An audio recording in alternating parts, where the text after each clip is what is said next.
What's going on, everybody? Welcome back to another episode of Millennial Complaints About the System. As always, I'm your host, Zach Cronin, and today we're going to be talking, or I'm going to be ranting about a topic that has been bothering me for a couple years, and it is the NBA City jerseys. For the last 6, 7 years or so, I think since 2016, Nike and the NBA have released a special set of jerseys that they've titled the City jerseys, where the design is supposed to reflect the city that each team is from.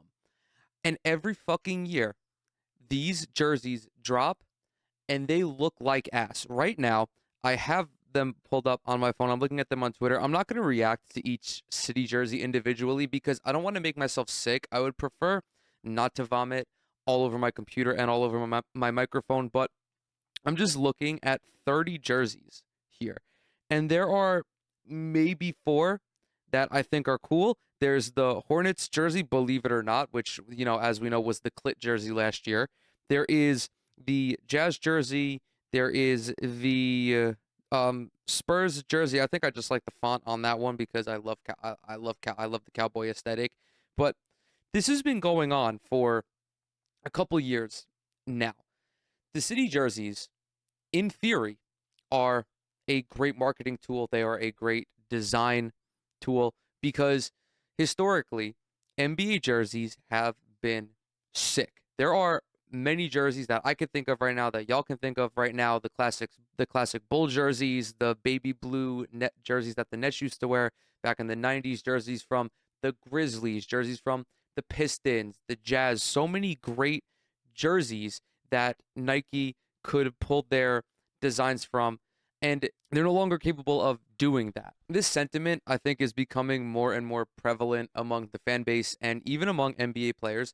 Kyle Kuzma, I'm going to paraphrase here, had a tweet where he was basically like, Nike is killing the nostalgia from jerseys. Like, they look like ass. Every year, Nike just puts out a bunch of mid. They lack creativity, they lack character, they lack really any sense of brand identity, which was another thing that Kuzma mentioned specifically. So I'm plagiarizing him on this front.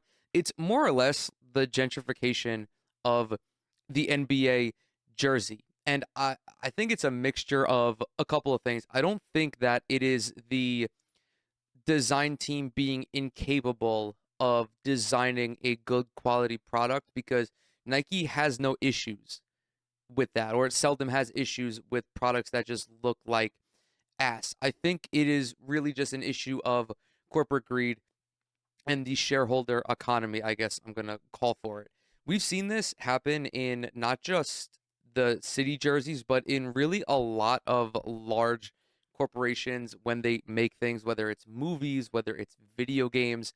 The need to put out a new item every year is inherently going to stifle the creativity of the people that work on these items. And it's all because these companies have to chase the green arrow. The shareholders, the demons in the boardroom, must see the green arrow go up. And that trumps the wants and the needs of the design teams. Now, I understand that this is like a very nerdy conversation to have, and I'm probably getting a little bit too worked up over it.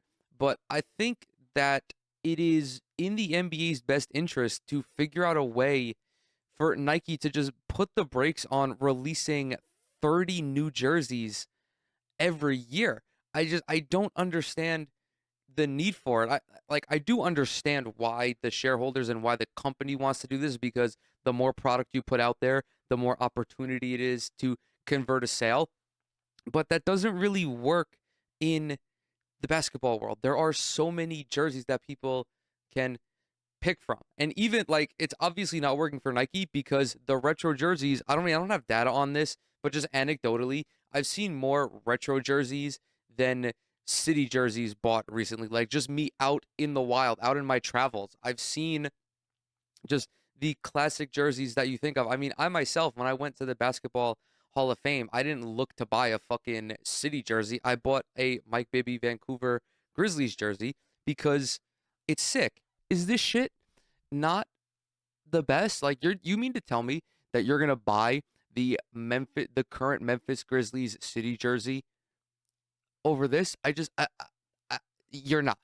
I'm sorry, you're just not doing that. I hate to make a video that is inherently so negative, and I don't want it to make it seem like I'm attempting to talk down on the designers or the creative people that take part in these jerseys. I understand how hard it is to develop and to just think of and create something like an NBA jersey that some of the most famous athletes on the planet are going to wear 10, 11, 12 times a year. I'm more so doing this as to just like shit on the shareholders, the people again in the boardroom who are the reason for this. Like as I've already mentioned, there is a steady stream of mid and just bad that comes out of these city jersey launches. They're just so unmemorable.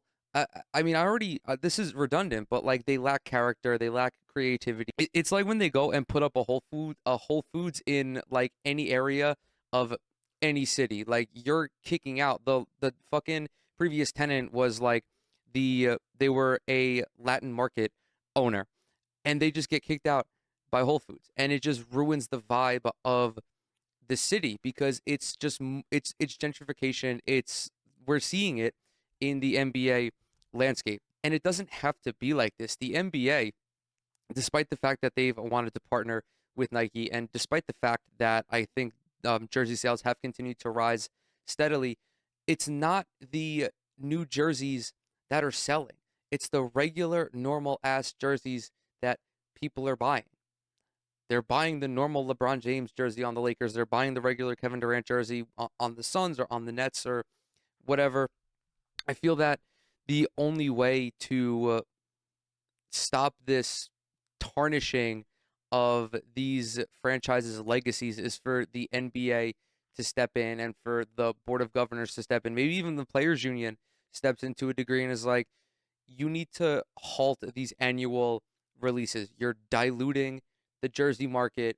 You're putting out a bunch of product that really has nothing even to do with the city. It's like these streams of jerseys are if corporate minimalism reflected each of the cities. There's nothing there that is like, wow, that's a sick design. It's just boring. It's like when Taco Bell redid their logo. It's like when Microsoft redid their logo. You're just zapping all of the pizzazz from your brand. And really, the only way I think to stop this is for whomever is involved in this to talk to Nike and adjust the agreements of their partnership and change this to maybe like a 2 year thing, a 3 year thing, maybe even a 4 year thing. Because I still think that 2 years is not enough. I think that in order for the city jerseys to be decent and to become sort of iconic to a new generation of basketball fans, you have to give adequate time for these fans to attach themselves to these jerseys. If you're releasing a new jersey every year, these fans, and younger fans primarily, because I already have my own attachments, but younger fans are not going to be able to build any sort of relationship. They're not going to be able to form any memories to this jersey because they'll see it 10 times and it'll be done. So there needs to be some sort of step in and I think adjust the partnership to be 3 or 4 years, maybe even 5. Honestly, the more time, the better, because these designs are rushed and they reflect it. Like you, dude, man, I'm not gonna pull it up right now on my phone, but I'm gonna drop it in the video. What the fuck? I mean, I already shit on I already shit on this jersey, but what were they thinking with this Memphis Grizzlies city jersey? What city is this reflecting? This is reflecting a Minecraft city. This is reflecting a Roblox city. It's 9 rectangles on a black jersey. What please someone, oh my god, someone needs to go to fucking they need someone needs to get in there. I need Kyle Kuzma's tweet to be plastered all over these respective offices because it's getting out of hand. And I think with that I'm going to go ahead and close this video out. Thank you guys so very much for coming to hang out with me today. As always, everything I'm associated with is down in the description box below. Twitter, Instagram, TikTok. Leave a like on this video, subscribe to the channel, leave a comment as well. It really helps out with the algorithm. And with that, I'll catch you all in the next one.